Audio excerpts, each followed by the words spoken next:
Traditional thinking in financial planning falls short because of accumulation concerns in our flexible currency. But another reason is the average rate of return factor. People have been taught and conditioned into believing that if they grow their money at a certain rate of return, then all will be well in the future. Average rates of returns are obviously used by planners as a barometer of how you're doing over a period of time. They also use historical rates of return as if they were some indication of the future. Now, past performance can be an indication of stability, management, and success, but what it really offers is, at best, a glimmer of possible performance in the future. When you buy an investment, your performance history starts that day, not 10 years ago. The average can be a performance measurement, but the reality is that you cannot spend average rate of return. You can only spend money, which we call the actual rate of return. Now, there's a big difference. Averages can also be very misleading and confusing when used for a measurement of your success. You see, everyone looks for that positive rate of return, but those returns create a false sense of security. Okay, so let's look at these two examples. The math here is pretty easy. Let's say you had $100,000 in an investment account and unfortunately you took a 25% loss.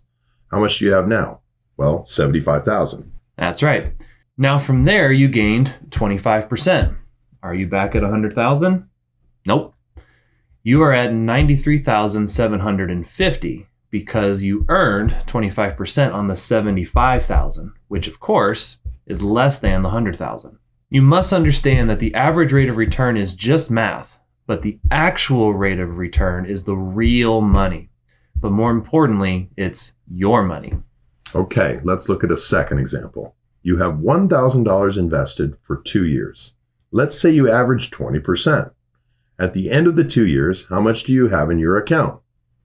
1,440, 1,200, 800, or maybe zero?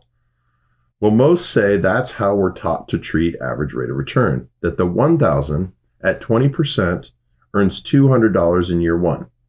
Then the $1,200 at the beginning of year two then earns another 20% or $240.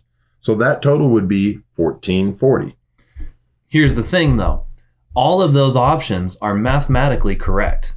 And we only deal in math, not concept, hope, potential, or any maybes. You could end up with $800 this way. The first year, your investment doubles to $2,000. 100% gain. Has that ever happened? Sure it has. And what do they tell you to do with that gain? Keep it in, right? Ride the wave.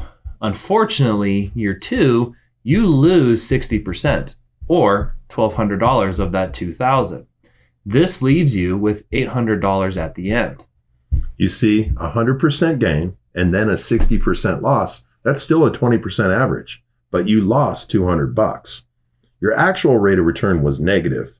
The average here means nothing. It is only the actual that you must learn to calculate and concern yourself with.